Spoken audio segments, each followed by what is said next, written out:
It's too cold, Margaret grumbled when George began to get ready for church yesterday. They've got the new heating going, George said cheerily. Brand new heaters all over the place. Cost a bomb. Margaret sniffed and sneezed.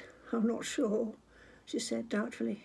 Do you good, George urged. You've been sniffing and dripping for days. We'll go out and freeze your germs away. Margaret put on a fine woolen vest and a woolen blouse and her thickest jumper and a cardigan and then her coat on top. The sleeves were rather tight and the coat wouldn't do up at all. I feel like Tom Kitten, she said dolefully, only his buttons burst. There was a good congregation for the service. They've come to see the new heaters, George said proudly.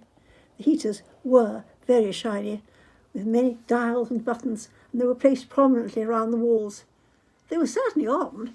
You could hear a steady roar of machinery. Margaret sat in the pew, feeling and looking like a Michelin man. It is warm, Margaret told herself. The heaters are roaring. I only think I'm cold. To take her mind off how she felt, Margaret examined the other worshippers. Their noses were red.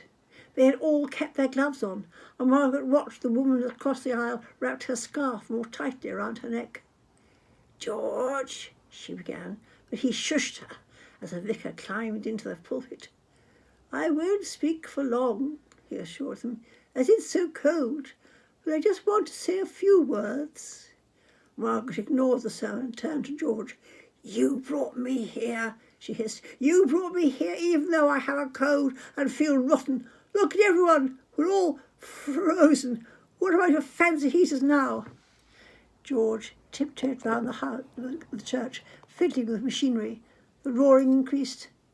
The heat did not. A hot smell wafted about. But that was all. Margaret spent the rest of the day in bed with 2 hot water bottles and a Jane Austen book. George still insists that the cold was not his fault. Margaret reluctantly agrees, but she is still staying in bed.